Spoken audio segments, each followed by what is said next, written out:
To win an award like the MVP, you need to have MVP-type moments. Last night, Wrigley Field, White Sox, rival, in town. The first pitch thrown to a Cubs batter out of the ballpark. The last pitch thrown to a Cub batter out of the ballpark. The same dude did it last night. PCA versus Ohtani. Let's get into the MVP conversation. Who's going to win the award? Ohtani, all of a sudden, could lose this streak of back-to-back and trying to go again for his third consecutive National League MVP. PCA, Pete Crow-Armstrong, might be the guy to get it done to stop that streak. We got a lot to get to. It's Tuesday. Welcome to Pushing the Odds. It's time! And now, introducing your host, fighting out of Las Vegas, Nevada, by way of Boston, Massachusetts, presenting live from the world-famous Las Vegas Strip, it's Pushing the Odds. For guys like me, Las Vegas washes away your sins. It's like a morality car wash. Back home, they would have put me in jail for what I'm doing. But out here, they're giving me awards. Here he is, Matt Perrault. Enjoy the show. Enjoy the show. Enjoy the show. Enjoy the show.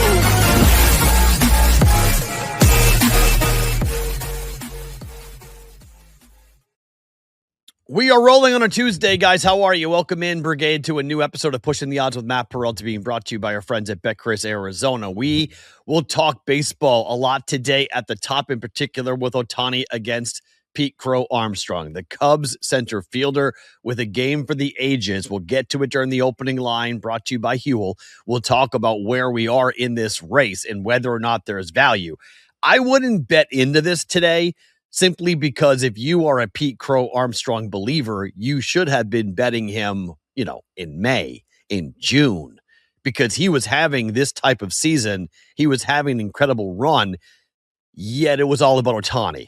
And Ohtani's pitching is what separated him with the Most Valuable Player award, because the Cy Young is going to go to Jacob Misiorowski of the Brewers. The voters tend to want to give the greatest players in each league one of the two awards, right? MVP or Cy Young. It's just that Ohtani was up for both.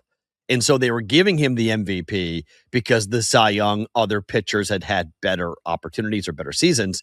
And so they were given the award. Ohtani wants the Cy Young. If you remember when we talked earlier this spring, I guess it was, to a writer in LA who said that there is a board in which Ohtani has. It's a vision board. And on that vision board is to win the Cy Young. He's got 2 MVPs. He's not winning the Cy Young, but pitching for Ohtani could be the difference between winning the award and not winning the award. So we'll get to that in the opening line. We'll jump down the rabbit hole, take a look at the American League wildcard race in what is the most embarrassing race for the final wildcard spot in baseball history. Every single team that is competing for that wild card spot, the third, is under 500 and woefully under 500. The number of teams available to win this is ridiculous. Like, I don't know who wins it, but they're going to most likely, if they get in, who knows what they could do, but they're not going to be a, quote, worthy team of getting in, just given the record that these American League teams have. So we'll get to that. We'll talk team of the day today on a Tuesday. We'll get into the reigning champs, the Seattle Seahawks, and their potential to repeat, questions for them going forward. What does their schedule look like? And we'll talk today a little bit about what's happening big picture-wise football as we'll continue to preview the upcoming 2026-27 NFL season. I appreciate you guys being here with us on a Tuesday. It is a kind of a different type of day for us on a Tuesday, and there's a bunch of things we can talk about. But first and foremost, I do want to say a shout out to the hat sponsor of the day. Not really a sponsor, but how about our friends from the Omaha Storm Chasers? we get to go ahead and hit on another Omaha Storm another state on the map, and this time we get to dab it for Nebraska. So now we start to get into this for minor league hats during the summertime. So this is a Storm Chaser hat. Appreciate those guys doing that and jumping in with the Storm Chasers, giving us this hat. They are in Omaha. They are the AAA affiliate of the Kansas City Royals. Marty Cordero and their great staff. I've known the guys for many, many years in Omaha, and I was like, hey, I need a hat. And they finally were able to get one shipped out to me here in New England. So we've got California, Nebraska, Indiana, South Carolina, North Carolina, Virginia, and New Jersey. Now, I'm going to do my due diligence here in the next couple of weeks to get all the New England states covered. So I get New Hampshire, the Fisher Cats, the AA affiliate of the Toronto Blue Jays, play like down the road from where I'm sitting. So there is no reason why I can't get that. Okay. That's going to be taken care of. The Massachusetts team, I want a Woo Sox hat. I've wanted a Woo Sox hat for a while, so I'm going to take care of the Woo Sox. We got that coming down. Maine, I don't know when I'm going to Portland, but at some point I'm going to Portland. I'll take care of the Portland side of things as well. When do I go to Vermont? I have no idea. Vermont's a question. I'll try to figure out. But those, I'm taking care of the New England states. We're going to do that. After that, I think I've got somebody with a good beat on the Iowa side of things. If you remember, we had a hat just fell, but we had the New Jersey hat taken care of last week. Nebraska gets taken care of this week. And so if you do want to send me a hat, you guys can go ahead and go into my DMs. You can send me an email. You can @ Sports Talk Matt and say, hey, I want to send you a hat. If you work for a sports team, a minor league baseball team, and you want to send me a hat, go ahead and DM me. We'll see what we can do before now and the end of Labor Day, or to Labor Day. That was always the goal. Like, how many hats can we get to until we get to Labor Day? So we're starting to dab some hats. I'm going to take care of a big chunk of them coming up in the next couple of weeks. I will be in, did I dab Nevada? Or did I mistakenly not do that? That would be kind of funny if I didn't do that. I didn't dab Nevada. That's dumb. Okay. I've warned, I'll fix that. I did not dab Nevada needs to be there because I took care. I'm going to Vegas next week, but we already did Nevada when it came to the Vegas Aviators. So I'll take care of that. That's a mistake on the map, but we'll dab Nevada. So that would leave us 1, 2, 3, 4, 5, 6, 7, 8, 9, 10. So it's 9 hats so far that we've gone, and we'll get a bunch more coming up. So we'll see if we can get, we're not going to get to 50. Let's see if we can get to 25 before the end of the summer here for this. So Omaha Storm Chasers, AAA affiliate of the Royals, the hat of the day today coming up for that. Thanks to those guys for shipping that out to us. Opening line. Let's talk about the Cubs. And can Pete Crow-Armstrong win the MVP?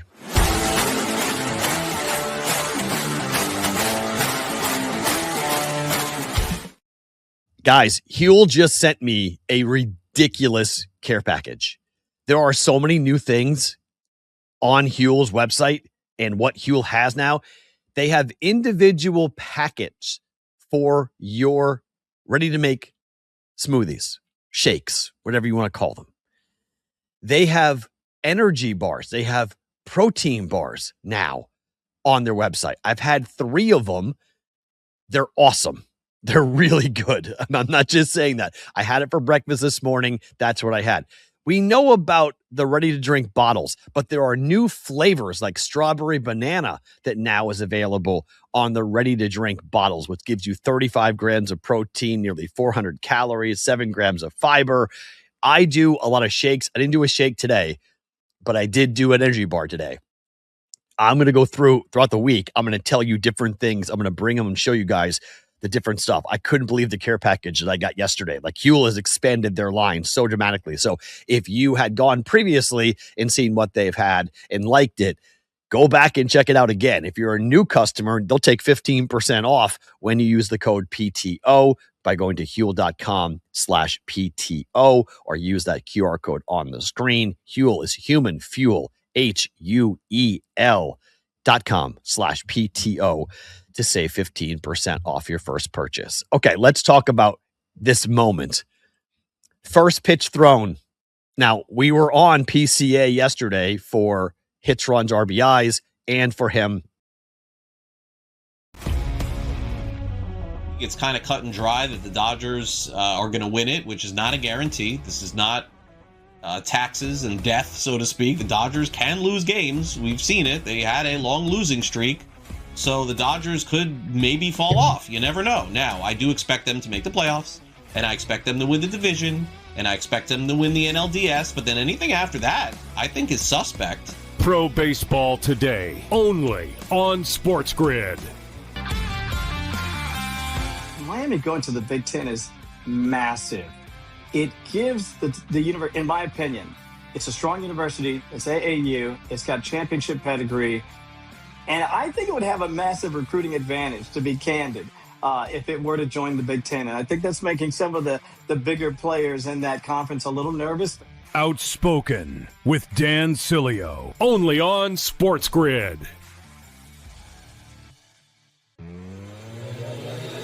What Michigan have to play versus Penn State is insane.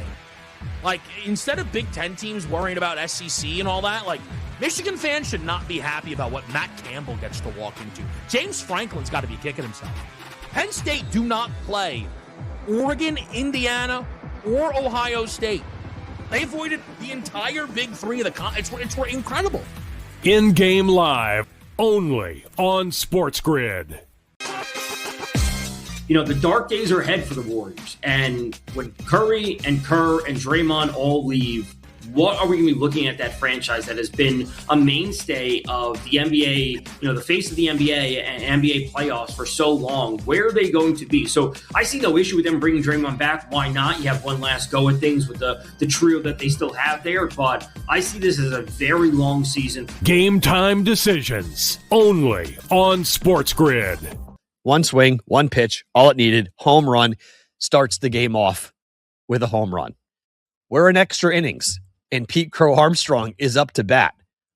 The last pitch thrown to a Cub batter was to Pete Crow-Armstrong, who hit a home run off that pitch into right field to win the game for the Cubs.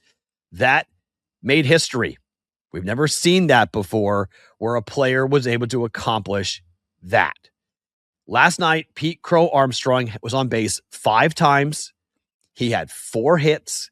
He had 3 extra base hits. He had a stolen base. He led the game with a leadoff home run, and he ended the game with a walk-off home run. No one else in Major League Baseball history has ever done that. Why do we go to the ballpark? Why do we watch sports? Because on any given night, something is going to happen in the 100-plus year history of Major League Baseball or any other sport that has never happened before. It wasn't just that. Pete Crow-Armstrong became the first Major League Baseball player with a leadoff home run on the first pitch his team saw and a walk-off home run on the last pitch his team saw in a single Major League Baseball game since Vic Power, hell of a name, did it for the KCAs, thus the hat, versus the Orioles on May 7th, 1957. 1957. So not only did Pete Crow-Armstrong have a game for the ages, he also did something we have not seen for nearly 100 years of Major League Baseball. That's how you have a game. That's how you win the MVP. You need to do things that we haven't seen before in today's world. You have to have that type of slide, that type of game, that type of moment where it's first pitch, last pitch, and you have an incredible in-between. And you're playing gold glove caliber defense in center field for the Cubs. So it's not just that you're a hitter, because that's the problem for Ohtani. If you want to say, why does Ohtani not win the 3rd consecutive MVP award, it's because he's no longer pitching. If he's only a DH, it's a much more difficult conversation. David Ortiz never won the MVP because of the fact he was just a DH. If you aren't playing in the field, if you aren't playing defense, and you're competing with somebody who is, it is a much more difficult mountain to climb for Shohei Ohtani. I also think there is voter fatigue. I think those people voting for the MVP after giving it to Ohtani in the last 2 years, I do think there's some fatigue there where people aren't jumping up and down and going like, yep, I'm jumping in on that. So To me, I think this is ripe for PCA to win it. And the odds are now right there saying it. We're at minus 110 for both players at the current spot this morning. Now, can PCA win it? Of course. But the Cubs have the second hardest remaining schedule in Major League Baseball, and they play the Brewers 7 more times. Now, the Cubs, that could be a good thing, right? If you spin it and say, okay, Pete Crow-Armstrong is going to be playing in high-leverage games against the second best or best team in Major League Baseball, depending on where you put the Brewers behind the Dodgers. They're playing 7 games left with your arch rival.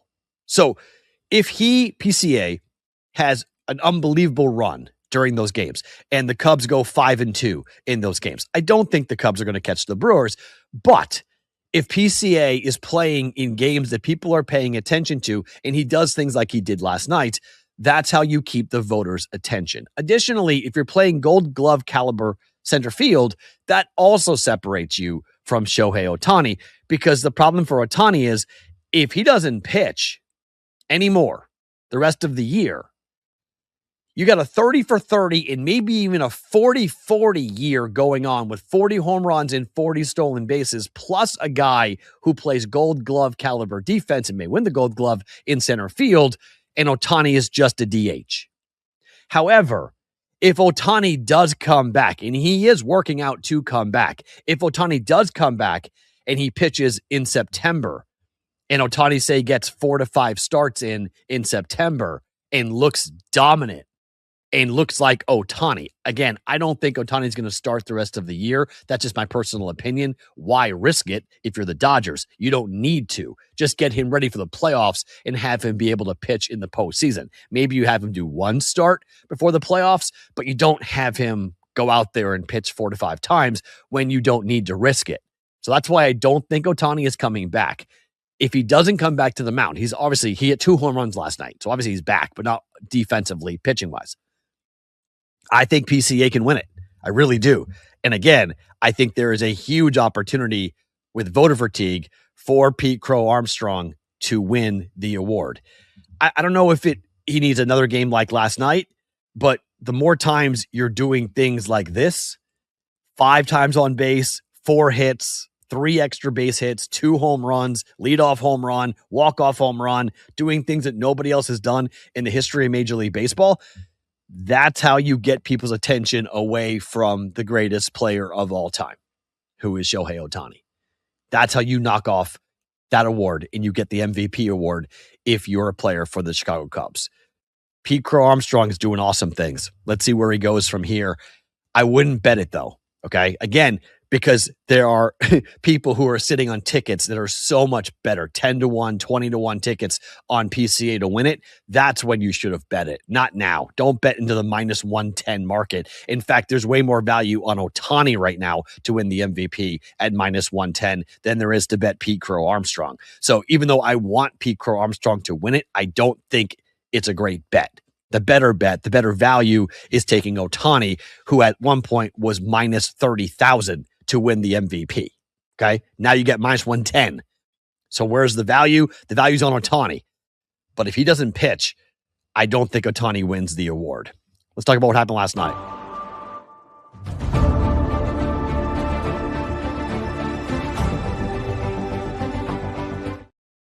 Well, obviously PCA and Ohtani, their performances last night was last night. But the other weird story from last night was what happened at Fenway Park with a player in Ketel Marte of the Arizona Diamondbacks who didn't show up for the game last night. He didn't show up. Now, this happened last year where he didn't show up for a couple of games, and the team was thought to have been shopping him at the deadline because they don't trust Marte to be where he's supposed to be. But they were hoping he was going to show up before first pitch to play. That didn't happen. Torey Lovullo, in his post-game meeting with TV and the media, said he wasn't sure if Marte was even still in Boston. He knew he was okay. He wasn't worried about his safety.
He didn't play last night, and the team went out and got thoroughly blown off the field by the Red Sox. I mean, Boston killed the Diamondbacks last night, and you can't really blame them.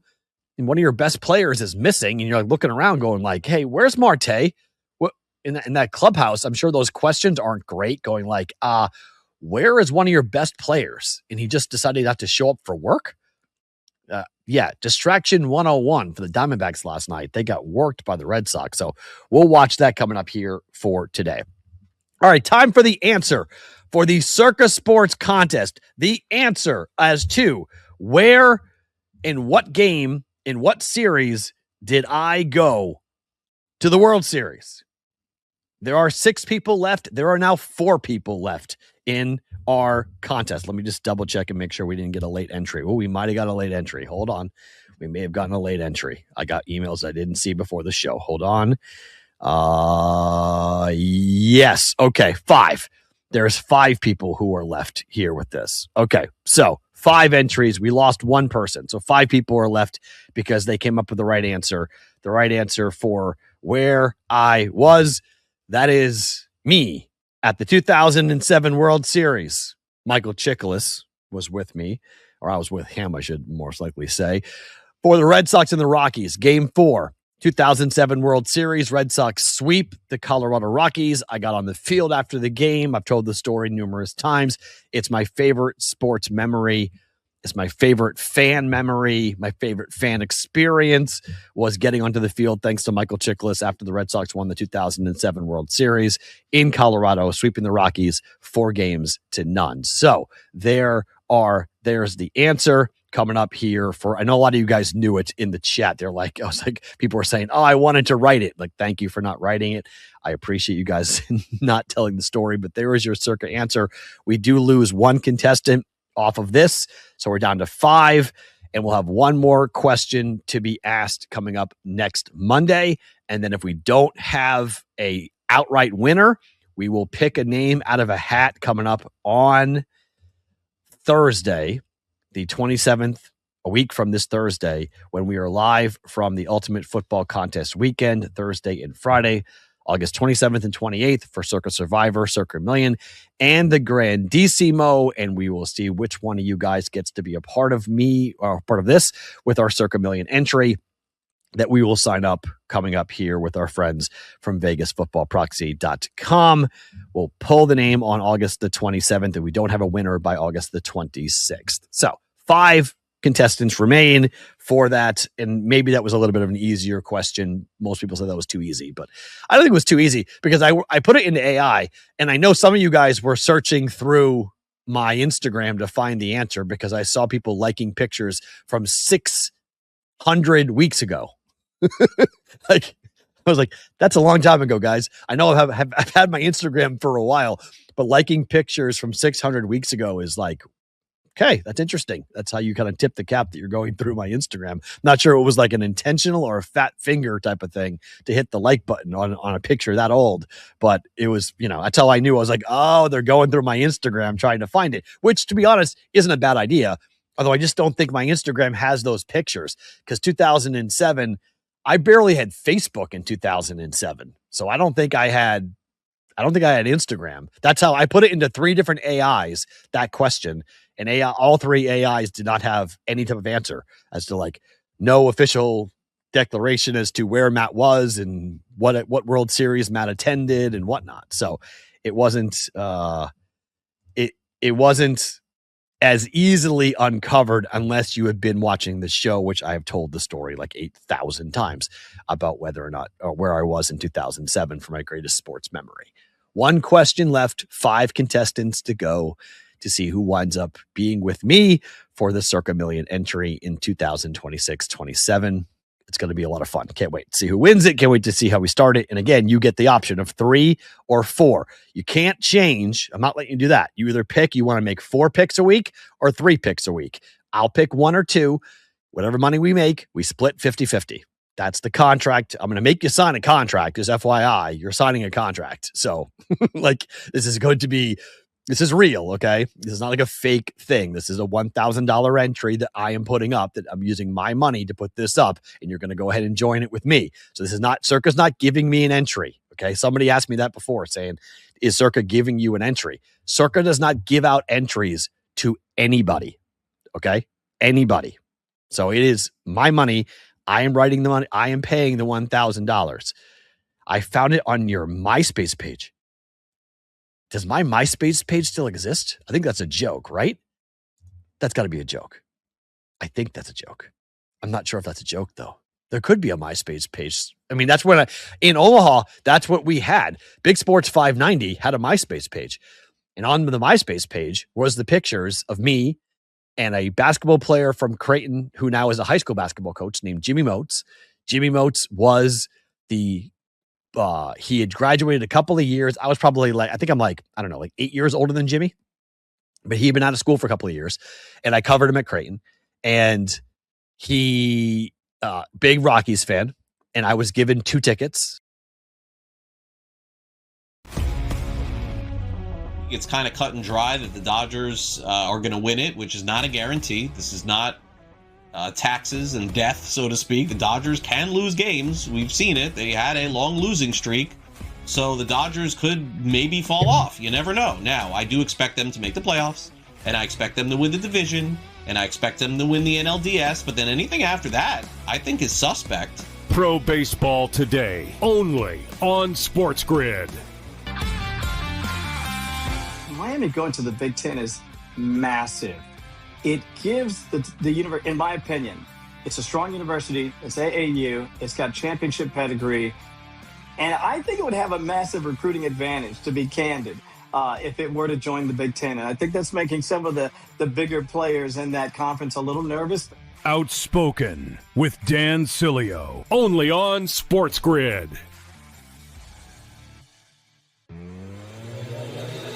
What Michigan have to play versus Penn State is insane.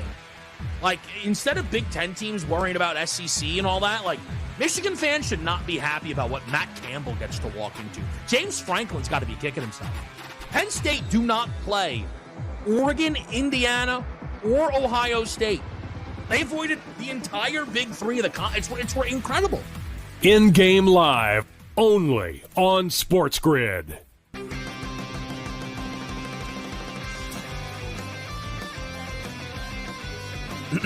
Class is in session. Today, let's talk about the teaser. A teaser is a multi-leg bet where you shift the point spread in your favor. You get better numbers, but every selection has to win.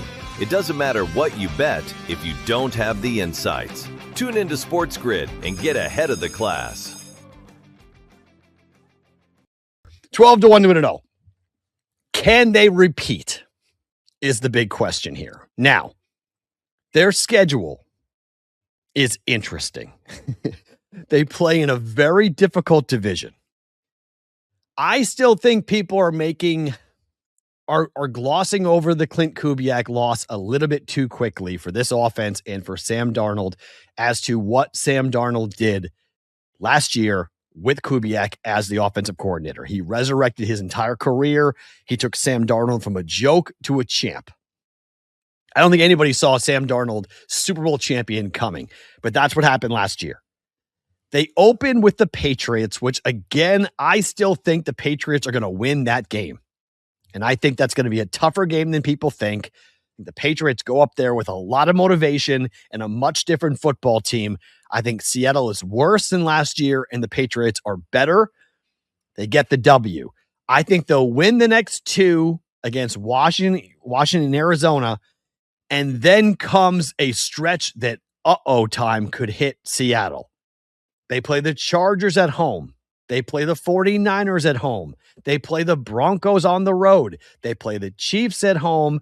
They play the Bears at home. They play Arizona in Vegas, which should be W's. But that 5-week stretch from October 4th to November 2nd is huge for that bet. They got to go 3-2 for that. Maybe, probably not 4-1, but definitely 3-2 because of what happens after they come back from being overseas.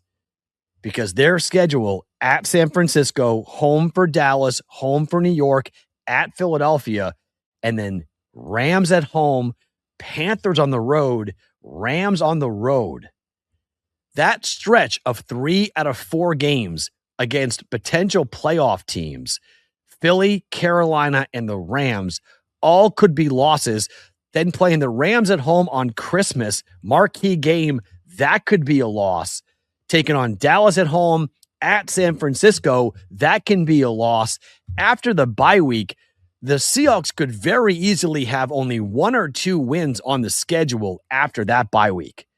That is not going to be easy. There's a lot of questions that I have about this team after the bye week. And Ross says 7-3 into the bye. That's not horrible. And I think that's possible to go 7-3 into the bye. But you go 7-3 into the bye week and then go, what? Win 2 games the rest of the way? And you win 9 games?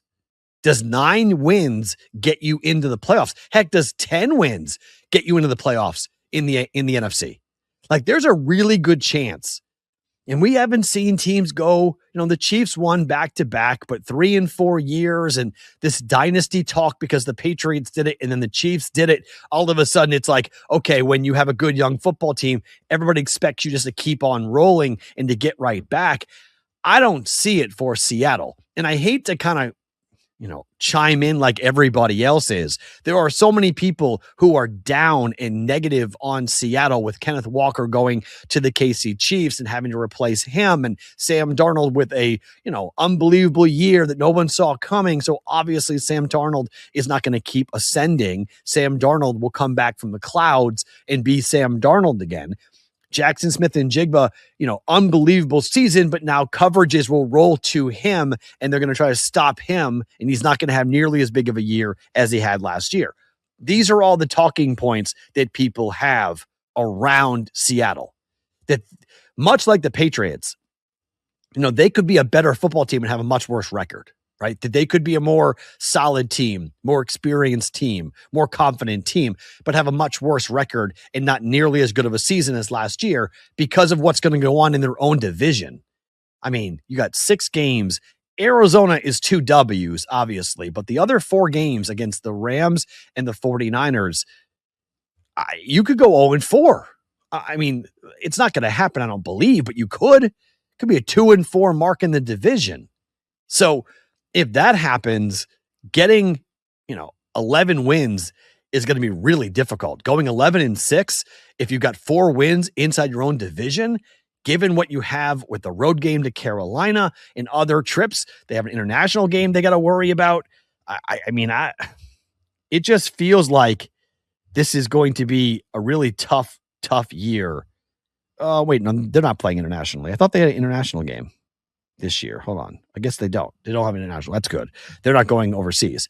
But again, that stretch after the Patriots, Cardinals, and Commanders, that the opener 3 games, they play the Chargers at home, the 49ers at home, the Broncos on Thursday Night Football at Mile High, and then they play Kansas City on Sunday Night Football and the Bears on Monday Night Football. That stretch, those 5 games, is going to tell me whether or not they make the playoffs and whether or not they're able to win double digits and get to 10, 11, 12 wins. Because if they go 2-3 during that stretch, even if they open up 3-0 to start the year, by the time they get to their bye week and they come off their bye and they're at San Francisco, they're taking on Dallas and New York at home, and then at Philly, home for the Rams. That's a Christmas Friday night game. At Carolina on January the 3rd, and then at the Rams to end the season. 2 wins after the bye week is really possible for Seattle, and that makes it really harsh. That's harsh. Ross likes the 10.5 number. I don't know. I see them 10-7. I see them 10-7 and maybe even 9-8 for Seattle this year. I think they're going to have a difficult time with it. If you guys don't know about the Circa Million contest yet, let me tell you about it. There's 2 of them. They're $1,000 entries, Circa Survivor, Circa Million. The Grandissimo is a $100,000 entry. Any money that goes over the guarantees you see on your screen that goes right back into the actual prize pool. That's why Circa Survivor is being projected at $27, $28, or maybe even $30 million this year, because all the money goes right back into the prize pool. Circa Million is a $6 million guaranteed prize pool. $1 million goes to the first place prize, guaranteed. The winner will get a coveted blue Circa jacket. Any extra dollars that the million gets, it also will go right back into Circa Million. Grandissimo is the big boy at $100,000 entry with a $4 million first place prize. You must be physically present in Nevada to sign up. You can use a proxy so you can play from anywhere. We've got one of those for you if you need one here in just 1 second, but circasports.com for more information. Our pro football story of the day is interesting. Roger Goodell decides to go with an international conversation and declare that there will be a team overseas soon, outside of the United States. Quote, at some point, there will be an NFL team outside the USA. I have no doubt that this will happen one day. Goodell talking to former NFL player Marcus Kuhn in an interview for a German broadcasting network, RTL. Goodell said that once an NFL team is established in a foreign country, its home field could host a Super Bowl. Quote, there are definitely international cities that could host something like that, but we would have to see an NFL team in such a city first. So that takes out the idea of any saying of any sending a Super Bowl overseas. So that's not going to happen. Okay. So like, we don't got to worry about that. That's done. So we're not losing a Super Bowl until there's a foreign team. London is where the NFL is going to put a team. We know that. The question is it expansion? Is it one team? Or is it a whole division that they wind up starting? That's the debate that they've got, right? That's why they're playing in Spain. That's why they're playing in Germany. That's why they're playing in different parts of the UK. Scotland wants a game desperately. So, like, that's why they're going over to these cities, because they want to see how many franchises they could put in Europe. Again, I talk about this all the time, but from a flying perspective, if I get on a plane and fly to Las Vegas from Boston, Massachusetts, okay, or from Providence, Massachusetts, from Providence, Rhode Island, if I'm the Patriots and I'm flying to Las Vegas, that is a 5-hour flight. Okay, it's 5 to 5.5 hours, depending on flight time and depending upon the jet stream.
because people who are fans of the opposing team get to go to Las Vegas and go to hang out and watch a football game. It's an awesome excuse to say, hey, I want to go to Vegas. And so you plan a 3 or 4 day trip and you go to Vegas and go to a football game.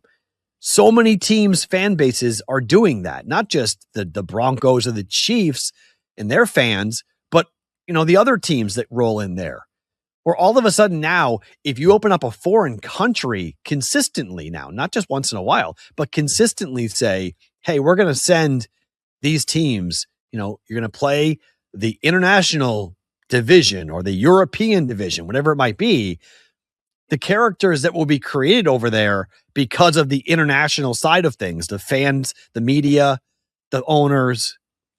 I don't know, man. I think it could work. I really do. I think it could work. And I think they know that. Seminole, I know this is the kickback, right? The NFL Europe didn't last, but that's why the NFL is sending their best games over there. I mean, the NFL is sending divisional games. We're sending Seahawks and the 49ers overseas. Like, we're sending big, crucial football games overseas. So, or is that the Rams? Sorry, it's Rams and the 49ers, right? Rams 49ers, not Seahawks 49ers. Rams 49ers. Seahawks Patriots is the day before. But we're sending that game overseas.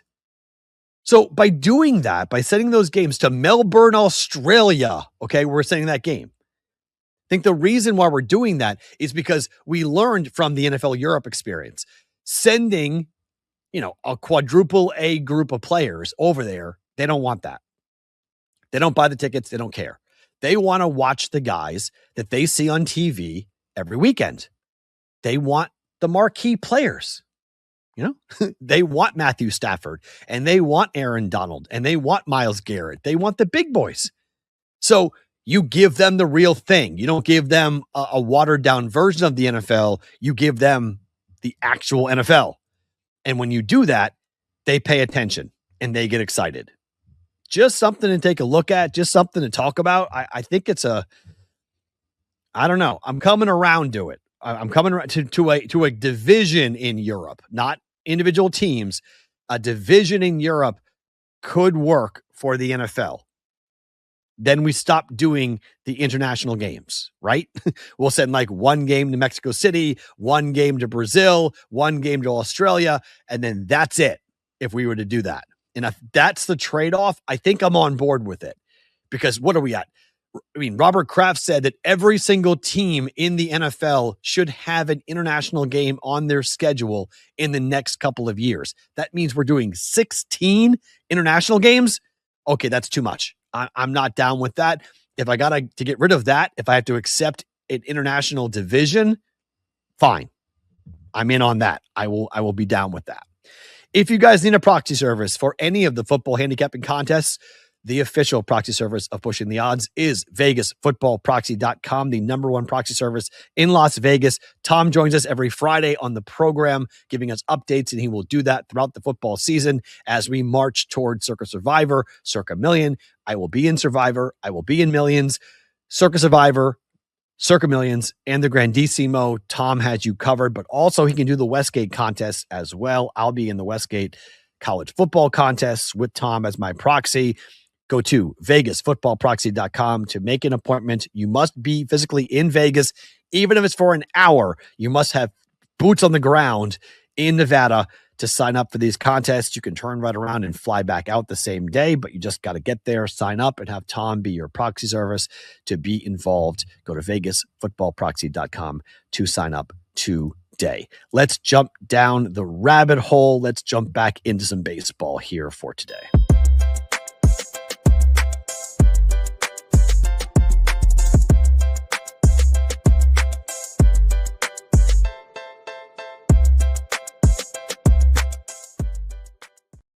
The Rabbit Hole being brought to you by the Rabbit app. This is where you go to customize sports picks. You take the group chat, the argument you're having with your buddy about how many games so-and-so is going to win versus so-and-so. You set the odds. You set the bet. You go to Rabbit, and you know the money is there. It's secure. It'll be available to whoever wins it. It's a great way to settle those bar arguments if you got going on right now.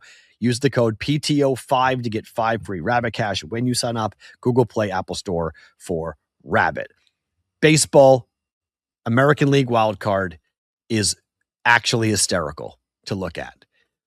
Okay. You tell me, which of these teams is really any good? Baltimore, Texas, and Detroit are 3 games under 500. And they are all tied with the Orioles currently having the tiebreaker, but that will change daily, of being in the playoffs. The other teams in contention, Minnesota, Toronto, Cleveland, and Seattle. They are a half a game, 1 game, or 2 games behind Baltimore, Texas, and Detroit. According to Fangraphs, the Texas Rangers are the most likely team of this group of 7, these 7 ugly ducklings, to make the playoffs. The Tigers, even after trading away Skubal, the Tigers have a 24% chance of winning the 3rd final wildcard spot. Baltimore coming in at 18% of the 3 teams. Now, that does not speak to Minnesota, Toronto, Cleveland, or Seattle. Toronto could very well win that. In terms of teams and talent, you would be hard to argue any other team besides Toronto. Toronto's got good starting pitching. Toronto's got bats to talk about. They've got Vladdy Jr. They just have woefully underperformed this year with a 61-65 record, but they're only a half a game behind Baltimore, Texas, and Detroit. This is not what the American League hoped for, or even Major League Baseball hoped for when they started the 3rd wild card. It keeps teams involved, but when you only have 5 teams over 500 in the whole freaking division, the whole freaking league, the American League turns into just an absolute clown show for the 3rd and final wildcard spot. It makes it entertaining. We're going to watch this. We're going to watch this go. But the American League on paper is so woefully behind the National League. Tampa Bay and the Yankees and the Red Sox are all over 500, and all 3 most likely are going to make the playoffs. The Yankees and the Rays are going to make the playoffs. The Red Sox are somewhat of a question, but they have a pretty good lead after their ridiculous July. They have a 6-game lead on the Orioles right now in the loss column for the 2nd wild card. So the Red Sox are sitting pretty. They're 2.5 games behind the Yankees. Could the Red Sox catch the Yankees? Well, yeah, that's what you would want, because last year the Red Sox had to go to Yankee Stadium to play in the wild card series.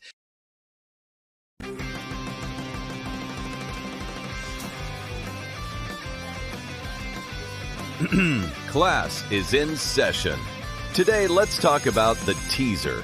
A teaser is a multi-leg bet where you shift the point spread in your favor. You get better numbers, but every selection has to win. It doesn't matter what you bet if you don't have the insights. Tune into SportsGrid and get ahead of the class. It's kind of cut and dry that the Dodgers are going to win it, which is not a guarantee. This is not taxes and death, so to speak. The Dodgers can lose games. We've seen it. They had a long losing streak. So the Dodgers could maybe fall off. You never know. Now, I do expect them to make the playoffs, and I expect them to win the division, and I expect them to win the NLDS, but then anything after that, I think is suspect. Pro Baseball Today, only on SportsGrid. Miami going to the Big Ten is massive. It gives the university, in my opinion, it's a strong university. It's AAU. It's got championship pedigree. And I think it would have a massive recruiting advantage, to be candid, if it were to join the Big Ten. And I think that's making some of the bigger players in that conference a little nervous. Outspoken with Dan Cilio, only on SportsGrid. You know, the dark days are ahead for the Warriors. And when Curry and Kerr and Draymond all leave, what are we going to be looking at that franchise that has been a mainstay of the NBA, the face of the NBA and NBA playoffs for so long? Where are they going to be? So I see no issue with them bringing Draymond back. Why not? You have one last go at things with the trio that they still have there, but I see this as a very long season. Game time decisions only on SportsGrid. Let's talk about a game tonight that's got a big edge. It's the Signature Edge, being brought to you by SignatureOdds.com.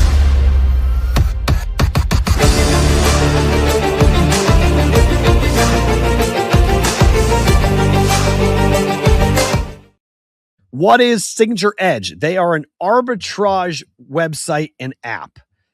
SignatureOdds.com/pushing the odds. You go to that website. You can join for $1 for a month while they will teach you and train you how to use their platform and how to become an arbitrage bettor.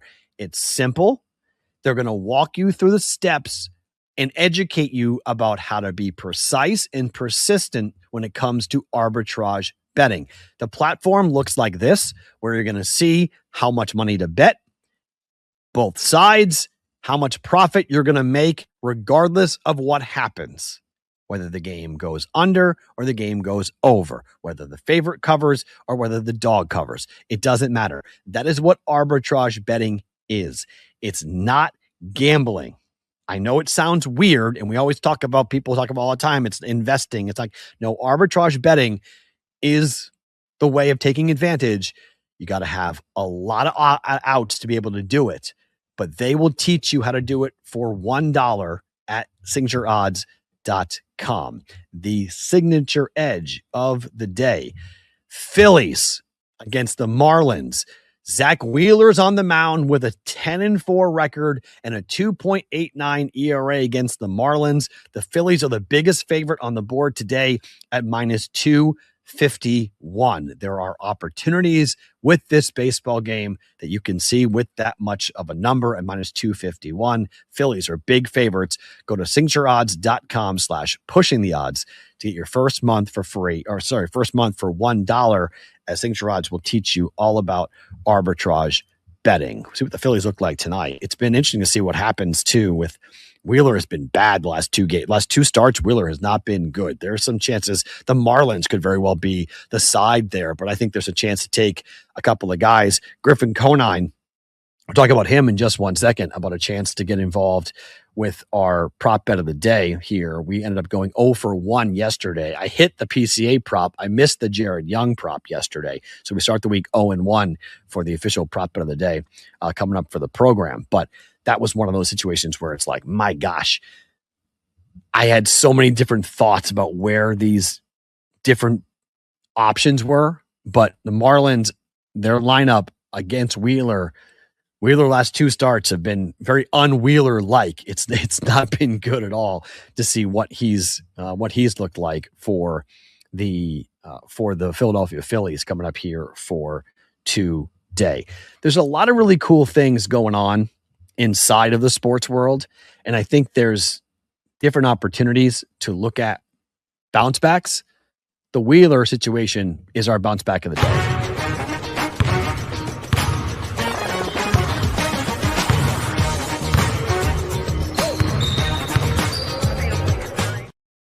So our friends at Regen, they joined us yesterday on the program, and I think there's a lot of people who, I don't know, if you guys didn't really believe it, I guess might be the word, but like they truly are going to try to help you guys find, your conscious is the wrong word, but I know saving money and doing, I like when we were talking leading up to that segment, to the sponsorship starting, I said like, this is kind of like taking your medicine or eating your vegetables. And they quickly pushed back on that. And they're like, well, actually, no, this is sort of like eating your vegetables covered in chocolate, because yes, you should be doing this. And yes, you should be taking advantage of the opportunity to jump in and be a part of this. But when we talked to Ben yesterday about it, he went ahead to explain. You missed it in that interview. You can go and check out that interview on our YouTube page where Ben and I came in and talked about Regen and the new app from Regen. It's free. Okay, this is a free app. There is no charge to do this. This is not right now. There will be charges down the road, but right now for Regen, they just want people to use the application. So you get to set a certain dollar amount, a certain percentage to be taken off of each wager. So you just set it and forget it. And then at the end of the year, after all the betting's been done and all the things, it's just a micro deposit into a bank account and soon to be into a Fidelity account, into an actual brokerage account that you can look at the end of it and go, oh my, look what I've got left over. Look what I've been able to save. And it maybe isn't for the 50-year-old guy who has a money market account and has an accountant and has, very a heavy number of 401k investments. But if you're a 25-year-old guy and you're starting out, this could be perfect for you. This could be a perfect way to have fun, to gamble, and to use something that could enable you to have money at the end of the day. And that, I think, is why I like Regen so much and why I like Regen a lot, because it does give you the opportunity. You can go and download the app for free. It gives you the opportunity to be a part of something where you're saving money while you're having fun. When you win or you lose, you're still going to wind up. That's the way I've been describing it to people.